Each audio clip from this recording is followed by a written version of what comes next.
Hello दोस्तों, नमस्कार। मैं पिंटू कुमार आपका अपने यूट्यूब चैनल पर स्वागत करता हूं। देखिए दोस्तों, इस वीडियो में हम सदिश बीजगणितीय वेक्टर अलजेब्रा के बारे में पढ़ेंगे। ये जो है वेक्टर अलजेब्रा के अंतिम वीडियो है। इसके बाद भी एक वीडियो बना देंगे जिसमें मिसलेनियस पर आधारित थ्योरी रहेगा और उसको क्वेश्चन करवाएंगे। ये इससे जस्ट पहले वीडियो में हम आपको पढ़ाए हैं सदिश गुणनफल का, जो है सदिश गुणनफल अभी हम पढ़ रहे हैं। सदिश गुणनफल का जो अलजेब्रा में क्या उपयोग था और उससे संबंधित जितना भी क्वेश्चन था 10.4 में, उस सबको करवा दिया है। इस वीडियो में हम पढ़ेंगे सदिश गुणनफल का ज्यामिति में क्या उपयोग है, ज्योमेट्री में क्या उपयोग है सदिश गुणनफल का, उसके बारे में हम पढ़ेंगे। आपसे अनुरोध है कि यदि आप मेरा पहला इससे जस्ट पहले वाला वीडियो नहीं देखे हैं तो वो वीडियो देखकर ही ये वीडियो देखें ताकि आपको अच्छे से समझ में आए। सदिश गुणनफल का ज्यामितीय रूप, ज्यामितीय उपयोग। देखिए, इसका सदिश गुणनफल का ज्यामिति में किस लिए उपयोग होता है, तो इसका उपयोग ज्यामिति में क्षेत्रफल निकालने के लिए किया जाता है। एक होता है, आपको पढ़ना है दो ही गो क्षेत्रफल, यहाँ पर एक चतुर्भुज के क्षेत्रफल और एक त्रिभुज के क्षेत्रफल। ये दोनों जो क्षेत्रफल निकालेगा त्रिभुज और चतुर्भुज का क्षेत्रफल, उसमें सदिश गुणनफल का उपयोग किया जाएगा। ठीक, तो पहले हम देखते हैं त्रिभुज का क्षेत्रफल ज्यामिति में। देखिए, त्रिभुज का क्षेत्रफल, त्रिभुज का क्षेत्रफल, क्षेत्रफल। देखिए, यदि त्रिभुज के एक भुजा ए हो और एक भुजा बी हो और एक भुजा सी हो, दे दिया जाए सदिश के रूप में एक भुजा ए, एक भुजा बी और एक भुजा सी। इसका नाम लिख दीजिए ए बी सी, नाम रख दीजिए। तो देखिए ए बी सी, तो यही त्रिभुज के आपको क्षेत्रफल निकालना है अगर सदिश के रूप में भुजा दे दिया जाए, सदिश के रूप में ए बी सी। तो देखिए यहाँ सदिश त्रिभुज में क्या देख रहे हैं, त्रिभुज में जो होता है वो जो भुजा होता है एक दूसरे के, देखिए एडजेसेंट, एक दूसरे के एडजेसेंट भुजा दिया हुआ है ए और बी, इसके दोनों के एडजेसेंट है बी सी, इसके ये दोनों एडजेसेंट है ए और सी सदिश रूप में। ठीक, तो इसका अगर त्रिभुज के क्षेत्रफल निकालिएगा, त्रिभुज के क्षेत्रफल, तो क्या आने वाला है, त्रिभुज ए बी सी के क्षेत्रफल, क्षेत्रफल तो 1/2 मॉड ए क्रॉस बी, ए क्रॉस बी, यही रिजल्ट आने वाला है। इसको आप याद रखिएगा। ए बी सी अगर तीन त्रिभुज है, यदि उसके एडजेसेंट भुजा ए और बी हो तो उसका क्षेत्रफल निकालता है 1/2 into magnitude of A cross B. इसको सिद्ध करते हैं। देखिए, आप जानते हैं जो कोई भी लंब समलंब त्रिभुज या लंब त्रिभुज जो होता है, समकोण त्रिभुज कहिए ना, समकोण त्रिभुज के क्षेत्रफल क्या होता है, तो समकोण त्रिभुज के क्षेत्रफल आप जानते हैं, समकोण त्रिभुज के क्षेत्रफल, क्षेत्रफल 1/2 गुने आधार गुने शीर्ष लंब, शीर्ष लंब या इसी को ऊंचाई लोग कहता है। चलिए देखिए, तो एक यहाँ पर शीर्ष लंब ड्रॉ कीजिए, एक शीर्ष लंब बना दीजिए, इसका बिंदु का नाम रख दीजिए डी। तो देखिए ए बी का जो परिमाण है, भुजा ए बी का जो दिया हुआ है ए बी, उसको लिखिए। ए बी दूरी निकालना है तो सदिश ए का परिमाण निकालना पड़ेगा। ठीक, अब देखिए इसमें हम भुजा मान लेते हैं साइन थीटा, ये कोण मान लेते हैं साइन थीटा, क्योंकि हमको आधार, तो आधार आपको तो आधार यहाँ से मालूम है ही, ए सी आधार है, ए सी आधार है। बस आपको तो चाहिए शीर्ष लंब, मतलब कि बी और डी चाहिए। बी और डी निकालने के लिए हम इसको मान लेते हैं थीटा और लगा दीजिए इसका उपयोग होता है। चलिए साइन थीटा बराबर लगा कर देखते हैं क्या, साइन थीटा बराबर होता है लंब बटा कर्ण। तो लंब कितना है बी डी और बट्टा कर्ण कितना है ए बी। चलिए देखिए, तो बी डी तो आपको निकालना था, बी डी ही तो ऊंचाई है, यहाँ पर लंब डाला गया है बी डी। तो बताइए बी डी बराबर ए बी, तो A B into sine theta. तो ए बी क्या है, ए बी देखिए ए और बी परिमाण, ए के परिमाण है और साइन थीटा रख दीजिए यहाँ फार्मूला में रख दीजिए 1/2। तो यहाँ तो है ए सी गुने ए सी कितना है, आधार तो ए सी है ही, तो बी ए सी का मान रख दीजिए, ऐसे रख दीजिए एक बराबर रख दीजिए। शीर्ष लंब बी डी कितना मान आया, बी डी आया ए के परिमाण और साइन थीटा। चलिए ए सी का मान रखिए, ए सी का मान अगर आप रखते हैं तो ए सी क्या है देखिए, तो ए और सी, तो बी यहाँ से यहाँ तक बी है, तो बी के परिमाण इंटू क्या हो जाएगा, बी के परिमाण इंटू मॉड ए साइन थीटा। तो आप जानते हैं, हम लोग जानते हैं जो ए क्रॉस बी जो होता है, ए क्रॉस बी जो होता है वो होता है A mod B sign theta. तो एक मतलब इसको आगे पीछे देखिए, अभी अदिश रूप में है तो इसको हम आगे पीछे लिख सकते हैं, अदिश रूप में है तो 2 × 3 या 3 × 2 एक ही बात है, क्योंकि आप पहले इससे पहले वीडियो आप देखे होंगे तो अदिश गुणनफल जो है क्रम विनिमय नियम का पालन करता है, तो इसको आगे पीछे लिख दीजिए, इससे कोई फर्क नहीं पड़ता है। बताइए mod A mod B sine theta को आप लिख सकते हैं ए क्रॉस बी, तो रख दीजिए यहाँ से 1/2 इतना के जगह लिख सकते हैं ए क्रॉस बी का मॉड। चलिए आपको तो दिशा चाहिए ना, आपको तो त्रिभुज के क्षेत्रफल चाहिए, क्षेत्र मतलब आपका परिमाण जो निकलेगा वही आपका क्षेत्रफल हो जाएगा। तो हो गया त्रिभुज ए बी सी के क्षेत्रफल। इसको लिखना चाहते हैं तो वीडियो को पॉज करके लिख लीजिए। अब देखिए चतुर्भुज का क्षेत्रफल पढ़ना है। यदि दो सदिश ए और बी समांतर चतुर्भुज के संलग्न भुजा एडजेसेंट साइड को निरूपित करता हो तो समांतर चतुर्भुज के क्षेत्रफल निकालते हैं, क्या आता है देखिए, इसको निकालेंगे, इसका रिजल्ट जो आने वाला है वो मॉड ए क्रॉस बी होने वाला है। अगर दो संलग्न भुजा दिया हो तो देखिए आपके सामने यह चतुर्भुज के फोटो दे दिए हैं, ये है ए सदिश, ये है बी सदिश। बताइए ये और ये समांतर, नाम ही समांतर चतुर्भुज है, तो दोनों भुजा समांतर है, तो ये बी है तो ये भी बी, ये ए है तो ये भी ए।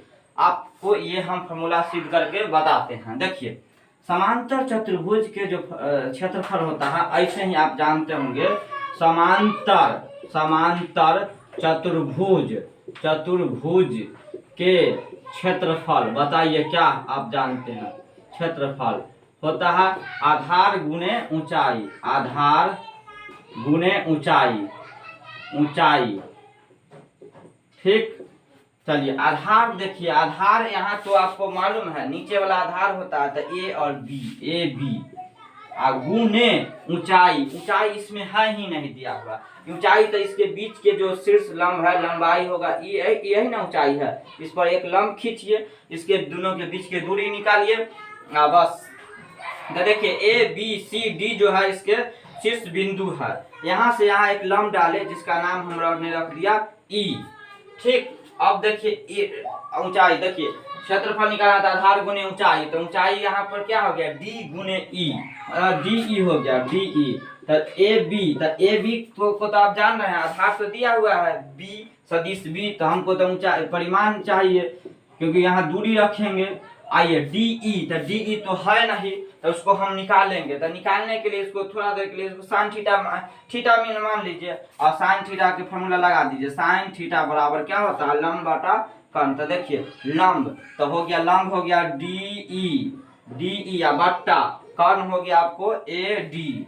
ठीक, ए डी, तो निकालिए डी ई निकाल गया क्या A D sine theta, A D sign theta. तो ए और D, A D sign theta, तो ए और डी देखिए ए है, ए के परिमाण ही तो ए और डी यहाँ से यहाँ तक है साइन थीटा। चलिए रख दीजिए, डी ई का मान हो गया आपका परिमाण मैग्नीट्यूड ए साइन थीटा। आइए तो अदिश है, ये तो परिमाण है तो इसको हम आगे पीछे लिख सकते हैं साइन थीटा। तो आप बताइए जो mod A mod B sine theta को लिख सकते हैं, आप जानते हैं पहले वीडियो से जो ए क्रॉस बी जो होता है वो होता है mod A mod B sign theta. तो बताइए mod A mod B sine theta को लिख सकते हैं ए क्रॉस बी। आपको तो दिशा निकालना ही नहीं है, आपको तो क्षेत्रफल निकालना है। तो क्षेत्रफल निकालने के लिए आपको क्या परिमाण से ही मतलब है ना। तो परिमाण निकाल दीजिए, ए क्रॉस बी निकालिए और उसका परिमाण निकाल दीजिए। जो दिया गया है चतुर्भुज उसका क्षेत्रफल निकल जाएगा। तो यहाँ पर देखिए चतुर्भुज के क्षेत्रफल के फॉर्मूला हो गया ए क्रॉस बी के मॉड। यदि ए और बी जो है एडजेसेंट भुजा किसी चतुर्भुज के हो। अब इस पर पहले इसको देखिए, ये तो था एडजेसेंट जो भुजा था तब ना। अगर विकर्ण के रूप में दे दिया जाए सदिश, इसको पहले लिख लीजिए और उसके बाद हम विकर्ण, यदि विकर्ण दे दिया जाए इसके समांतर चतुर्भुज के तब क्या फॉर्मूला होता है उसको बता देंगे। उस पर जितना भी क्वेश्चन इस पर आधारित है उसको करवा देंगे। देखिए ये चतुर्भुज के जो फॉर्मूला है चतुर्भुज के क्षेत्रफल के वो विकर्ण के रूप में फॉर्मूला है। जब विकर्ण दिया हुआ हो तो आपको क्या करना है 1/2 से मल्टीप्लाई कर देना है। जो फॉर्मूला था उसमें 1/2 कर देना है, बस आपका फॉर्मूला हो गया। जब विकर्ण के रूप में हो D1 और D2 यहाँ पर क्या है विकर्ण है तब ये फॉर्मूला हो जाता है। देखिए इस पर जितना भी क्वेश्चन है ना उसको पहले कर लेते हैं। देखिए ये 9 नंबर क्वेश्चन है। एक त्रिभुज का क्षेत्रफल ज्ञात कीजिए जिसके शीर्ष बिंदु दिया हुआ है। शीर्ष बिंदु दिया हुआ है तो उसका क्षेत्रफल आपसे पूछ रहा है। तो देखिए शीर्ष बिंदु दिया हुआ है, इसको लिखिए पहले शीर्ष बिंदु को। ए का मान दिया हुआ है 1 2 2 3 5 और सी का मान है 1 5 5। तो आप त्रिभुज की अभी ही देखे हैं, त्रिभुज ए बी सी अगर ये है ए बी सी तो इसका क्या फॉर्मूला देखे हैं। जे त्रिभुज के क्षेत्रफल देखे 1/2 और ए क्रॉस बी। जब ए और बी संलग्न भुजा के निरूपित करता हो तब। तो देखिए तो यहाँ तो बिंदु है, यहाँ हमको सदिश में याद है, सदिश में फॉर्मूला याद है। यहाँ दिया हुआ शीर्ष बिंदु है तो क्या करेंगे शीर्ष बिंदु के हेल्प से मदद से आप सदिश तैयार कीजिए ना। ए और बी तैयार कर लीजिए और ए और सी कोई संलग्न भुजा तैयार कीजिए। तो हम क्या तैयार करते हैं ए और बी भुजा। देखिए ए और बी भुजा। आप यदि हमारा वीडियो लगातार फॉलो करते आ रहे होंगे तो आपको ए और बी सदिश बनाने आता होगा। कैसे बनाते हैं तो देखिए ये शुरू वाला को कहते हैं प्रारंभिक बिंदु और बाद वाला को कहते हैं अंतिम बिंदु। तो देखिए अंतिम बिंदु में से प्रारंभिक बिंदु को घटाते हैं तो अंतिम बिंदु हो गया बी, प्रारंभिक हो गया ए। तो जे जिसके सामने है उसको उसी के सामने से घटाइए। तो 2 में से 1 गया तो 1, तो लिख दीजिए 1। आ 1 केकरा स्थान पर है तो आई के स्थान पर आई कैप। इसी तरह से देखिए 3 में से 1 गया तो 2, तो प्लस में 2 किसके स्थान पर है जे के स्थान पर जे कैप। उसी तरह से 5 में से 2 गया तो 3 केकरा स्थान पर है के स्थान पर था के कैप। अब आइए कोई एक और तैयार कर लेते हैं, हम BC तैयार कर लेते हैं। आप कोई भी संलग्न भुजा रेडी कर सकते हैं, उससे कोई मतलब नहीं है, आंसर पर कोई प्रभाव नहीं पड़ेगा। चलिए BC, तो C में से A को घटाते हैं, BC ना है तो C में से B को घटाइए तो 1 में से 2 जाएगा, तो 1 में से 2 जाएगा तो माइनस हो जाएगा 1, तो -1 I के स्थान पर I कैप। अब आइए 5 में से 3 गया तो 2, तो +2 J कैप। और ये 5 में से 5 गया तो 0, तो 0 K कैप। अब निकालिए इस फॉर्मूला पर रखिए। तो आपको तो A क्रॉस B निकालना है, मतलब आपको AB क्रॉस BC निकालना है। तो निकाल दीजिए। आप इसको निकालने आता होगा कंपोनेंट के रूप में आता है तो इसको डिटर्मिनेंट पर तोड़ देते हैं। तोड़ दीजिए डिटर्मिनेंट पर। तो इस एक रो में इसके गुणांक को सजाते हैं और एक में इसके गुणांक को सजा देते हैं। चलिए अब इसको निकालिए मान। तो I लिखते हैं, I के कॉलम I के रो झाँक लेते हैं तो 0 × 0 तो 0 हो जाएगा, -6 हो जाएगा। चलिए अब J में माइनस लगाते हैं। इस अगर आपको समझने में दिक्कत हो रहा है तो पिछला वीडियो जरूर देखिए, आपको पूरा एकदम बेसिक लेवल से पढ़ाया जा रहा है। चलिए देखिए तो ई जब लिखते हैं तो इसके कॉलम इसके रो तो 1 × 0 तो ई 0 हो गया, आई माइनस -6 तो हो गया +6।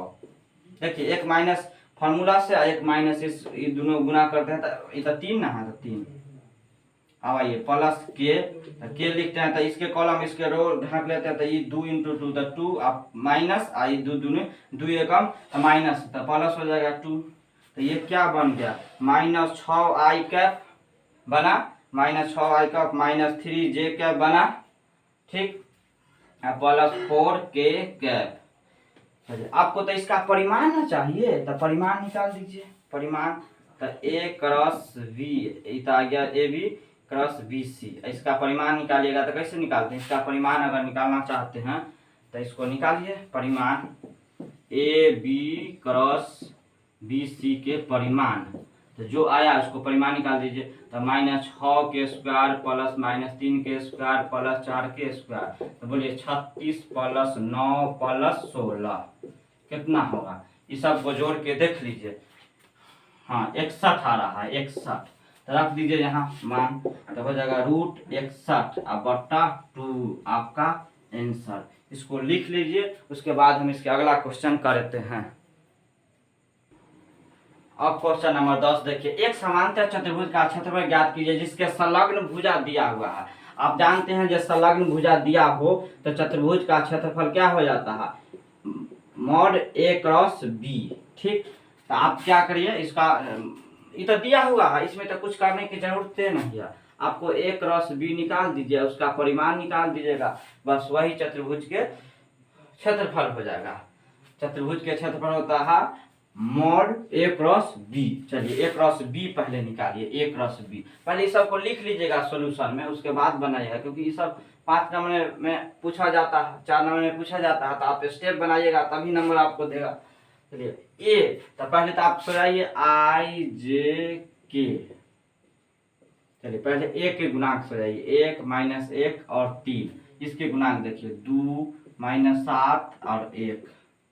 इसको तोड़िए, डिटर्मिनेंट पर तोड़िए, तो i, तो जब ये लिखते हैं तो इसको कॉलम इसको रो भूल जाते हैं, तो -1 और -27 आए को माइनस फॉर्मूला से तो प्लस हो जाएगा -21, तो +21 हो जाएगा।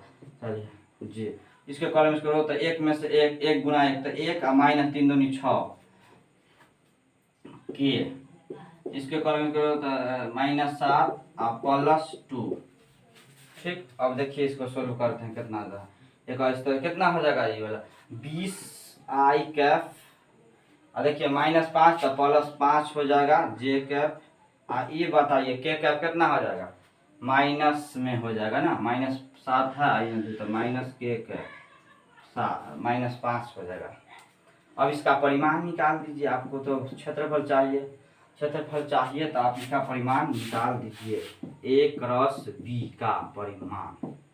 तो चलिए √400 हो जाएगा, इसको वर्क करेंगे तो 25, इसका वर्क करेंगे तो 25, तो हो जाएगा 450। 450 को तोड़ के देखिए तो कितना आ रहा है? 15√2, यही आपका आंसर हुआ। देखिए अगला क्वेश्चन 11, मान लीजिए कि सदिश a दे दिया, सदिश b दे दिया, इस प्रकार है कि सदिश a का परिमाण 3 और सदिश b का परिमाण √2/3, तब a क्रॉस b एक मात्रक सदिश है। जखनी a क्रॉस b आपको मात्रक सदिश बोला उसी समय आप बुझ जाइए जो उसका परिमाण निकालेंगे तो 1 होगा। मतलब आप जानते हैं जो मात्रक सदिश का परिमाण 1 होता है, तो यहाँ से हम लिख दिए a क्रॉस b एक मात्रक सदिश है, तो a क्रॉस b का परिमाण 1। यदि a और b के बीच के कोण पूछ रहा है तो a क्रॉस b तो आपको इनडायरेक्टली 1 दे ही दिया, तो आप जानते हैं फॉर्मूला से a क्रॉस b क्या होता है? a क्रॉस b का मान होता है mod a mod b sine theta. चलिए a क्रॉस b का मान 1 और mod a, तो mod a का मान कितना है? 3, और mod b का मान है जरे √2/3 साइन थीटा, तो ये 3 से 3 गया, तो साइन थीटा बराबर क्या आ गया? 1/2, 1/√2, तो थीटा का मान, साइन कितना डिग्री का मान 1/2 होता है, तो 45, तो π/4, मतलब ऑप्शन नंबर बी आंसर हुआ। अब क्वेश्चन नंबर 12 देखेंगे।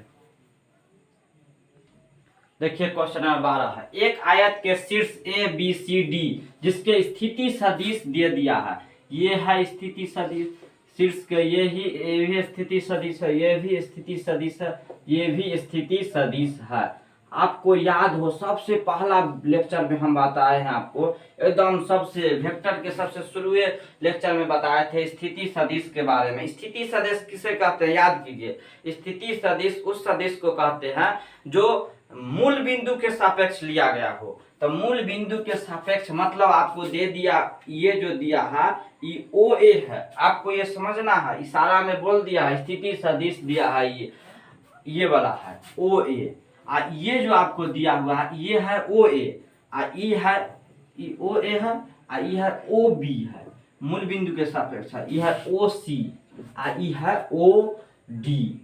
इसको लिख दीजिए पहले, ओ ए, ओ बी, ओ सी और ओ डी। तो आपको ये आयत है, आयत भी तो समांतर चतुर्भुज ही है, आयत भी तो एक समांतर चतुर्भुज के जैसा ही है ना। समांतर चतुर्भुज आमने सामने की भुजा समांतर है, तो आयत का भी तो आमने सामने की भुजा समांतर ही ना होता है। तो यहाँ भी आप ये फॉर्मूला लगा सकते हैं। तो देखिए ओ ए का मान दे दिया है, ओ ए का मान आप लिख लीजिएगा, ओ ए, ओ बी, ओ सी, ओ डी। हम इसका चतुर्भुज के फॉर्मूला क्या होता है चतुर्भुज के, तो बताइए। जब शीर्ष दिया हुआ है, मतलब अगर आप ओ ए निकालिएगा, ओ बी निकालेगा, तो ए बी सी डी, तो ये संलग्न भुजा आपको निकल जाएगा, ए बी और बी सी। कोई दो संलग्न भुजा निकाल दीजिए। संलग्न भुजा अगर मालूम हो जाए तो क्षेत्रफल हो जाता है मॉड ए क्रॉस बी। ठीक, तो आप निकाल लीजिए, कोई संलग्न भुजा आप निकाल लीजिए। तो हम क्या करते हैं, ए बी संलग्न भुजा निकाल लेते हैं। तो ए बी, तो ए हो गया प्रारंभिक बिंदु, बी हो गया अंतिम बिंदु। तो बी में से ए को घटाएंगे, बी में से ए को घटाइए, बी में से ए को घटाइए, तो कंपोनेंट के रूप में रहता है। तो आई के साथ घटता या जुटता है, जो क्रिया होता है, जे के साथ के साथ घटता या जुटता या गुना जो करना है करिए। तो देखिए आपको तो यहाँ घटाना है, बी अंतिम में से फाइनल बिंदु घटाना है। तो देखिए आई में से आई गया, आई में से आई गया, तो यहाँ आई, यहाँ आई में से आई गया, तो कितना हो जाएगा आप खुद देखिए। ये आई में से आई गया तो एक में से एक गया, तो यहाँ माइनस माइनस प्लस हो जाएगा, तो यहाँ हो जाएगा 2i। बोलिए, यहाँ आधा में से आधा गया, तो आधा में से आधा गया तो 0j हो जाएगा कि ना हो जाएगा। अब बोलिए यहाँ 4 में से 4 गया तो हो जाएगा 0ijk। इसी तरह से हम बी सी निकाल लेते हैं, कोई संलग्न भुजा निकालिए ना। देखिए ए बी और बी सी संलग्न भुजा है, तो बी सी, तो सी में से बी को घटाएंगे, तो सी में से बी घटाइए, तो आई में से आ गया तो 0 हो गया, 0i। अब आइए बी और सी, तो बी सी ना था तो सी में से बी, तो माइनस आधा में से माइनस आधा घटाइएगा, तो माइनस आधा में से माइनस आधा, देखिए माइनस आधा माइनस आधा, तो -1, तो -1 जे कैप। अब आइए 4 में से 4 तो 0, 4 में से 4 तो 0। अब देखिए आपको तो इसका परिमाण निकालना है, तो दिया गया जो आया है इसका पहले तो a क्रॉस b करिए, a क्रॉस b कीजिए, तब उसके बाद परिमाण निकालना है। तो आइए हम इसको a क्रॉस b करते हैं, तो b क्रॉस b सी, तो क्या इसको सजाइए i j k के रूप में सजाइए। 2 0 0, तो 2 0 0। अब आइए 0 -1 0, तोड़िए, इसको तोड़िए, उसके बाद परिमाण निकाल देंगे आई। तो ये लिखते हैं, तब इसके कॉलम इसके रो 0 0 माइनस ये क्या बन जाएगा, ये भी तो 0 हो जाएगा, 0 हटाइए, ये भी क्या बन गया 0 ही बन गया। अब ये तो लिखिए ये 0 × 0 0, के लिखते हैं, तो देखिए ये से ये गया, ये गया, तो -2 -0, तो हो गया -2 के कैप। इसका परिमाण निकालिए, तो √2 के स्क्वायर, तो क्या हो गया 2 के स्क्वायर 4, मतलब रूट से निकला 2, तो ऑप्शन नंबर हो गया सी। अगर आपको मेरा वीडियो अच्छा लगता है तो कृपया कर कमेंट कीजिए, और इससे हमको मोटिवेशन मिलेगा और हम वीडियो बनाएंगे और आपके लिए मेहनत करेंगे। और वीडियो को लाइक कीजिए, शेयर कीजिए। मिलते हैं नेक्स्ट वीडियो में, तब तक के लिए जय हिंद।